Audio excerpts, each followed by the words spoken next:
BA final political science की online class में आपका फिर से स्वागत है। देखिए, आज का जो चैप्टर है आपका या आज की जो आपकी ऑनलाइन की क्लास है,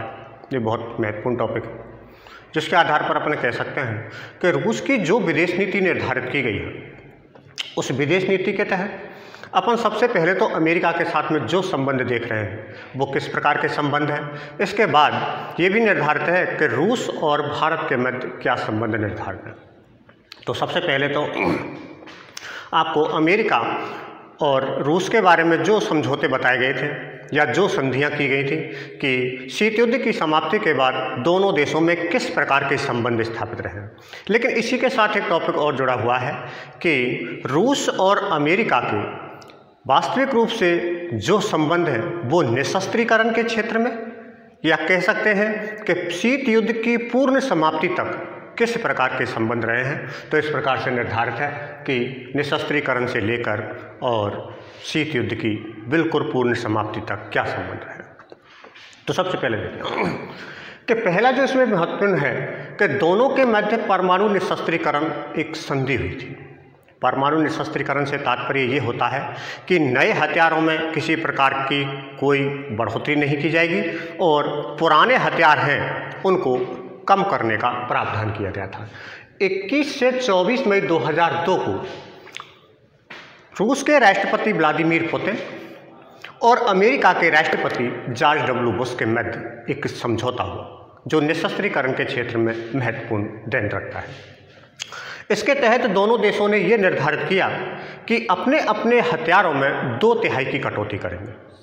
उस आधार पर यानी कटौती करने के बाद अपन देखते हैं कि 12,070 परमाणु हथियार तो अमेरिका के पास रह जाते हैं और 22,500 रूस के पास में रह जाते हैं। विशेष तौर से यह शीत युद्ध की समाप्ति के लिए विशेष महत्वपूर्ण कदम माना जाता है जो निशस्त्रीकरण के क्षेत्र में सबसे पहले पहल की थी।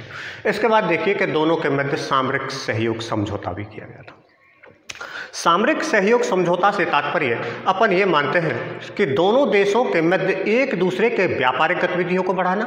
या दोनों देशों के मध्य सामंजस्य की स्थिति पैदा करने के लिए इस प्रकार का समझौता किया गया था, जो 27 सितंबर 2003 को राष्ट्रपति जॉर्ज डब्ल्यू बुश और रूस के प्रधानमंत्री व्लादिमीर पुतिन के मध्य इस प्रकार का समझौता निर्धारित किया गया। इसके बाद देखिए कि दोनों के मध्य थोड़ा बहुत तनावपूर्ण वातावरण भी पैदा हुआ था। और ये तनावपूर्ण वातावरण इसलिए माना जाता है क्योंकि निशस्त्रीकरण की व्यवस्था होते हुए भी रूस ने एक ऐसा परीक्षण किया जिसके कारण रूस और अमेरिका के मध्य यानी कि तनाव की स्थिति पैदा हुई और ये तनावपूर्ण वातावरण मई 2007 में देखा जाता है। जैसे कि अपन मानते हैं कि रूस के द्वारा ICBM एक परीक्षण किया गया था जिसके तहत अपन कह सकते हैं इंटरकॉन्टिनेंटल एंटी बैलिस्टिक मिसाइल, जिसके तहत उन्होंने परीक्षण किया। अमेरिका को ऐसा लगा कि कहीं शीत युद्ध पुनः अपने प्रभावी रूप में नहीं आ जाए और इसलिए पूर्ण रूप से इन दोनों में टकराट की स्थिति पैदा हुई। लेकिन ये अधिक समय तक नहीं की। इसके बाद में रूस ने स्पष्ट कर दिया कि यह केवल आगामी युद्धों को बढ़ावा देने के लिए, शीत युद्धों को बढ़ावा देने के लिए नहीं, बल्कि सीमाओं की सुरक्षा या अपनी राष्ट्रीय हितों को बनाए रखने के लिए इस प्रकार का परीक्षण किया गया है। इसके बाद देखिए कि दोबारा फिर यानी परमाणु शस्त्रों में कटौती का फिर एक प्रस्ताव जारी किया गया था, जिसका महत्वपूर्ण कारण यह था कि पहले जो स्टार्ट संधि हो चुकी थी उस स्टार्ट संधि के तहत ये निर्धारित था कि इन देशों के हथियारों में कटौती कर दी जाएगी। लेकिन इसके बाद जब स्टार्ट संधि की समय सीमा समाप्त हो चुकी थी तो ऐसी स्थिति में कोई नवीन समझौता होना अति आवश्यक है और इसी आधार पर अपन कह सकते हैं कि परमाणु शस्त्रों में कटौती का जो समझौता था वो जुलाई 2009 में दोनों देशों के मध्य किया गया था, जिसके तहत स्टार्ट संधि की समय सीमा होने पर नए किसी एक समझौते की आवश्यकता महसूस की गई थी। सामान्यतः ये माना जाता है कि अमेरिका और रूस के मध्य जिस प्रकार से तनावपूर्ण स्थिति पहले थी वो बाद में सामाजिक सहयोग, आर्थिक सहयोग, व्यापारिक समझौते इत्यादि में परिवर्तन हो जाती है। तो इसी के आधार पर अपन ये कह सकते हैं कि रूस और अमेरिका के मध्य जिस प्रकार के जो संबंध निर्धारित थे उस संबंध में इस प्रकार की आपको ये घटनाएं मिलती हैं। अब देखिए, आपको महत्वपूर्ण जो टॉपिक देखा जाता है वो है आपका अमेरिका एवं रूस के मध्य जो संबंध थे उसमें से अमेरिका ने किस प्रकार से अपने आप को शीत युद्ध को समाप्त करने में महत्वपूर्ण भूमिका निभाई, लेकिन रूस ने भी अपने संबंधों को एशिया के राष्ट्रों के साथ में जोड़ना प्रारंभ किया। एशिया में विशेष तौर से रूस को भारत का पक्षधर माना जाता है। भारत और रूस के मध्य लंबे समय से हमेशा ही अच्छे संबंध रहे हैं, कभी कोई टकराव की स्थिति पैदा नहीं हुई। विशेष परिस्थितियों में उन्होंने सहयोग भी प्रदान किया है। जैसे अपने मानते हैं कि 1971 में जब भारत और पाकिस्तान के मध्य युद्ध हुआ था बांग्लादेश के विभाजन के क्षेत्र में, उस समय भी रूस ने भारत को सहयोग प्रदान किया था। 1962 में जब चीन और भारत के मध्य तनावपूर्ण स्थिति पैदा थी, उस समय भी रूस के द्वारा आश्वासन प्रदान किया गया था कि किसी प्रकार से भारत को सहयोग करने के लिए तैयार है। तो इस आधार पर अपन कह सकते हैं कि रूस और भारत के मध्य अच्छे संबंधों रहे हैं और हमेशा ही अब तक के इतिहास में किसी प्रकार की कोई टकराहट स्थिति पैदा नहीं हुई। तो अब देखिए भारत और रूस के मध्य संबंध। भारत और रूस के मध्य संबंध अपन मानते हैं कि शीत युद्ध की समाप्ति के बाद और ज़्यादा अच्छे माने जाते हैं। 1951 में सोवियत संघ का बिखराव हो चुका था और बिखराव के बाद में सोवियत संघ का स्थान रूस ने ले लिया था और रूस और भारत के मध्य नज़दीकियाँ अधिक बढ़ी और सहयोग की भावना भी हुई। सबसे पहले देखिए कि रूसी विदेश मंत्री जो थे गैत्राती बबुलिस, जो वहाँ के विदेश मंत्री थे, इन्होंने भारत की यात्रा की और अप्रैल 1992 में ये भारत की यात्रा पर आए और उस समय भारत और रूस के मध्य एक समझौता हुआ जिसे अपन ये कह सकते हैं क्रायोजेनिक इंजन देने के लिए सहमति व्यक्त करते कि भारत के लिए क्रायोजेनिक इंजन देने पर पूर्ण रूप से रूस सहमत हो गया। इसके बाद देखिए कि रूस के प्रधानमंत्री बोरिस येल्त्सिन ने फिर भारत की यात्रा की। जनवरी 1993 में प्रधानमंत्री येल्त्सिन ने भारत की यात्रा की और भारत के साथ लगभग 9 समझौतों पर हस्ताक्षर किए, जिसके तहत रक्षा आपूर्ति है, विज्ञान है, टेक्नोलॉजी है एवं नशीले दवाइयों पर रोकथाम करने के लिए भी एक समझौते किए गए थे, जिसके तहत दोनों देशों के मध्य आवेश और निवेश यानी निर्यात और आयात की प्रवृत्ति को ज़्यादा से ज़्यादा महत्व दिया गया। इसके बाद देखिए कि प्रधानमंत्री पीवी नरसिम्हा राव ने भी रूस की यात्रा की। जो माना जाता है कि पीवी नरसिम्हा राव ने रूस की यात्रा जुलाई 1994 में की। जुलाई 1994 में इस यात्रा के दौरान दोनों देशों के मध्य यानी कि प्रधानमंत्री पीवी नरसिम्हा राव और प्रधानमंत्री येल्त्सिन, जिसे बोरिस येल्त्सिन के नाम से कहते हैं, इनके मध्य जुलाई 1994 में रक्षा एवं व्यापार के क्षेत्र में कई समझौते हुए। अब दोनों के मध्य रक्षा के क्षेत्र में तो संयुक्त युद्ध अभ्यास भी था और इसके अलावा कुछ आर्थिक रियायत भी थी। इसके बाद देखिए कि व्यापारिक क्षेत्र में दोनों देशों के मध्य किसी न किसी रूप में अधिक से अधिक निर्यात करना और यहाँ पर कंपनियाँ स्थापित करने के लिए रूस ने निवेश करना प्रारंभ कर दिया, जिसके तहत भारत की अर्थव्यवस्था में यानी काफ़ी सुधार आया। अपने में ये मानते हैं कि तारापुर, बिजली घर इत्यादियों के लिए भी रूस का विशेष सहयोग माना जाता है। इसके बाद देखिए कि रूस की जो विदेश मंत्री थी यानी कि प्रेमाकोव, इन्होंने 30 मार्च 1996 को भारत की यात्रा की और भारत के विदेश मंत्री प्रणब मुखर्जी के साथ मुलाकात की, जिसके तहत दोनों देशों के मध्य एक महत्वपूर्ण समझौता हुआ। और समझौते का कार्य ये माना जाता है कि रक्षा के क्षेत्र में भारत आत्मनिर्भर होने के लिए रूस के साथ में जुड़कर उन्होंने एक समझौता किया, जिसमें सुखोई 30 MK फर्स्ट एक युद्धक विमान था, उसकी खरीद के लिए यानी भारत उसे खरीदना चाहता था और रूस ने उसके देने के लिए सहमति व्यक्त की और दोनों के मध्य सुखोई 30M के फर्स्ट युद्धक विमान खरीद पर सहमति व्यक्त कर दी गई थी और रूस उसे देने के लिए यानी कि तैयार हो गया था। इसके बाद देखिए कि भारत के जो प्रधानमंत्री उस समय अराजकता की स्थिति ये मानी जाती है कि स्थायी सरकार नहीं थी, तो प्रधानमंत्रियों का यानी बदलना एक स्वाभाविक प्रक्रिया थी। इसके बाद प्रधानमंत्री HD देवगौड़ा बने और HD देवगौड़ा ने फिर रूस की यात्रा की। रूस की यात्रा के दौरान HD देवगौड़ा ने देखिए आप कि मार्च 1997 में 4 दिवसीय यात्रा की थी और इस 4 दिवसीय यात्रा के तहत बोरिस येल्त्सिन के साथ मिलकर 6 समझौते किए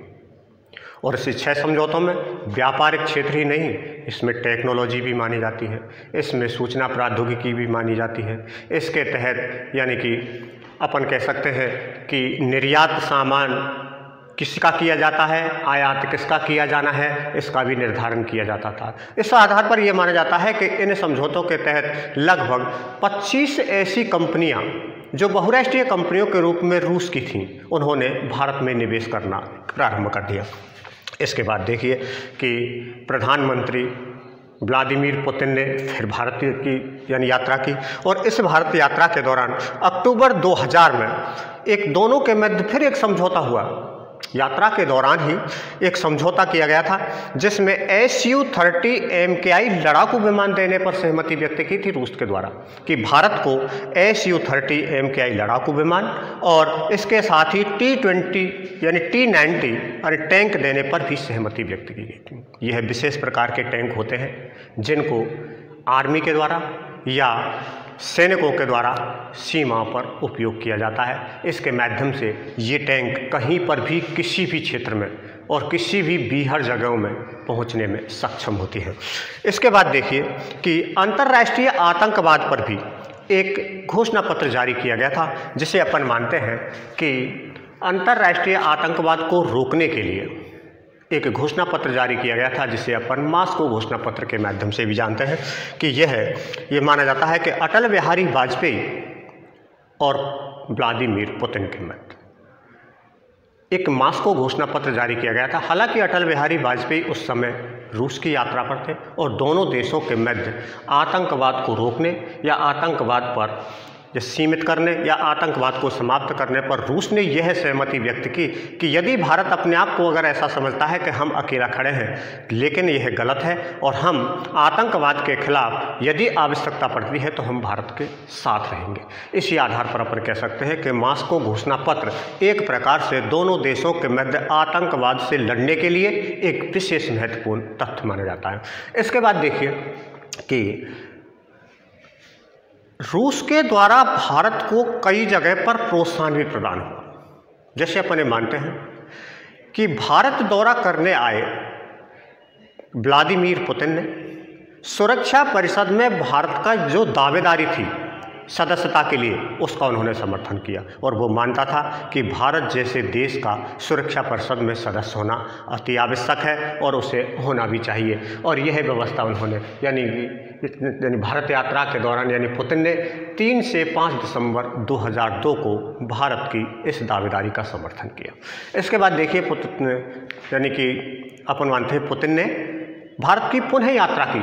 और दोनों देशों के मध्य लगभग 9 समझौते हुए। उस समय प्रधानमंत्री मनमोहन सिंह थे। इन 9 समझौतों के तहत व्यापारिक क्षेत्र में बढ़ोतरी हुई और साथ साथ ही भारत और रूस के मध्य किसी न किसी प्रकार के व्यापारिक समझौतों को इतना अधिक बढ़ा दिया कि किसी भी देश में या रूस में या भारत में किसी भी चीज़ की कमी नहीं होती। जिस चीज़ का भी उत्पादन भारत में ज़्यादा होता था, सबसे पहले अगर डील करनी होती तो सबसे पहले वह रूस के साथ में समझौता करता। रूस के पास में भी अगर किसी चीज़ का निवेश ज़्यादा होता है तो सबसे पहले अंतर्राष्ट्रीय क्षेत्र में यदि किसी से समझौता करना चाहता था तो वह था एशिया में भारत। इसी आधार पर 9 समझौते किए गए थे। इसके बाद देखिए कि मनमोहन सिंह ने फिर एक रूस की यात्रा की जो दिसंबर 2005 में थी और दिसंबर 2005 में प्रधानमंत्री मनमोहन सिंह ने रूस की यात्रा की और दोनों देशों के मध्य असैनिक परमाणु ऊर्जा समझौता हुआ। असैनिक परमाणु ऊर्जा समझौते से तात्पर्य यह था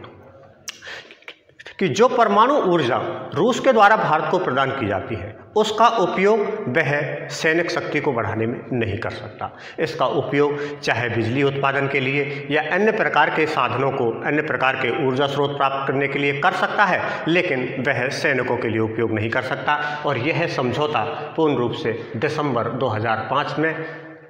प्रधानमंत्री मनमोहन सिंह और पुतिन के मध्य हुआ था। इसके बाद देखिए कि यूरेनियम आपूर्ति। अपन जानते हैं कि तारापुर संयंत्र के लिए यहाँ पर यूरेनियम की आवश्यकता होती है, जिससे कि ऊर्जा प्राप्ति की जाती है, जिससे कि बिजली प्राप्त की जाती है। यूरेनियम की आपूर्ति के लिए भी दोनों देशों के मध्य मार्च 2006 में समझौता हुआ और मार्च 2006 में किए गए समझौते के तहत दोनों देशों के मध्य यह समझौता निर्धारित किया गया था कि रूस के द्वारा 60 मैट्रिक टन यूरेनियम की आपूर्ति भारत को की जाएगी। इस दोनों के साथ, इस समझौते के साथ में दोनों देशों के मध्य अच्छे संबंध रहे और ऊर्जा के क्षेत्र में भारत एक प्रकार से आत्मनिर्भर होता चला गया। इसके बाद देखिए पुतिन ने फिर भारत की यात्रा की और पुतिन की भारत यात्रा के दौरान अपन ये मानते हैं कि कुछ 3 यात्राएं ऐसी हैं जिनके आधार पर यह निर्धारित था कि दोनों के मध्य केवल सामंजस्य की स्थिति थी। किसी प्रकार के कोई विशेष ऐसे समझौते नहीं थे कि रक्षा के क्षेत्र में किया गया हो, व्यापार के क्षेत्र में किया गया हो, यानी कि भाईचारे की भावना को बढ़ाते हुए और अपने अच्छे संबंधों को बनाए रखने के लिए इस प्रकार के समझौते किए थे। सबसे पहले देखिए कि प्रतिभा पाटिल 2009 में गई थी। इसके बाद पुतिन ने भारत की फिर यात्रा की थी और इसके बाद पुतिन ने 11 मार्च 2010 को फिर भारत की यात्रा की। इन यात्राओं के दौरान दोनों देशों के मध्य इस प्रकार का वातावरण बन चुका था कि चाहे तो रूस किसी भी चीज़ की मांग अगर भारत से कर सकता हो तो भारत उसकी यानी पूर्ति कर सकता हो, और भारत अगर किसी चीज़ की मांग करता हो तो रूस के द्वारा उसकी पूर्ति कर दी जाती थी। दोनों के मध्य सामंजस्य की स्थिति बहुत अच्छी बनी और इसी सामंजस्य की स्थिति के आधार पर इसके बाद देखिए कि विदेश मंत्री मेदवेदेव ने भारत की यात्रा की और भारत की यात्रा करने के बाद में दोनों देशों के मध्य दिसंबर 2010 में विमानों के निर्माण के लिए 25 से 30 अरब डॉलर का निवेश रूस के द्वारा भारत में किया गया था। इसका महत्वपूर्ण कारण ये माना जाता है कि भारत किसी न किसी प्रकार से विमान बनाने में यदि सक्षम है तो उसके लिए रूस पूरी सहायता देने के लिए तैयार है और अपन मानते हैं कि दिसंबर 2010 में विमान निर्माण के लिए 25 से 30 अरब डॉलर का निवेश रूस के द्वारा किया गया था। इसके बाद देखिए, इसके बाद पुतिन ने 2012 में पुनः भारत की यात्रा की। यह विशेष प्रकार की यात्रा का इसका परिणाम यह माना जाता है जो पहले की 3 जो यात्राएं थी उसमें किसी प्रकार का हल नहीं निकला, लेकिन वातावरण जब इस प्रकार का बन चुका था तो रूस एक प्रकार से भारत को हर कीमत पर और किसी भी रूप में सहायता देने के लिए तैयार था। अपन ये जानते हैं कि व्लादिमीर पुतिन ने जब भारत की यात्रा की थी दिसंबर 2012 में, तो भारत की जो मुद्रा का मूल्यांकन करने के लिए जिसे रिजर्व बैंक कहते हैं, reserve bank of India, SBI, state bank of India, इसके मध्य और एक संस्था जो मुद्रा का मूल्यांकन रूस में करती है, इसे कहते हैं, इसके साथ अपन मान सकते हैं कि किसी न किसी रूप में दोनों देशों के मध्य तो संबंध था ही, लेकिन एक फंड बना रखा था रूस ने। एशियाई राष्ट्रों के लिए जो सहायता प्रदान की जाती है उसके लिए एक संस्था का था एशियन सॉवरेन वेल्थ फंड। उस फंड में पहले सभी देशों की भागीदारी थी, लेकिन सबसे प्राथमिकता जब भारत को प्रदान की गई थी तो SBI और एशियन सॉवरेन वेल्थ फंड के मध्य एक समझौता निर्धारित किया गया था और जिसके तहत इस संस्था ने भारत की SBI के लिए स्टेट बैंक ऑफ इंडिया के लिए लगभग 200 करोड़ डॉलर का निवेश किया, जिससे कि भारत की अर्थव्यवस्था में तेजी से वृद्धि हुई। अपन ये मानते हैं कि भारत और रूस के मध्य इस प्रकार का जो संबंध था, इससे यह निर्धारित हो जाता है कि भारत और रूस के मध्य जो संबंध बने हुए हैं वो वर्तमान में भी इसी प्रकार के हैं। इसके बाद आपको अगली ऑनलाइन क्लास में दिखाया जाएगा कि रूस का अन्य देशों के साथ में क्या संबंध रहा है, जैसे कि जापान है और अन्य प्रकार के जो देश हैं उनके साथ में किस प्रकार के संबंध रहे हैं। तब तक के लिए धन्यवाद।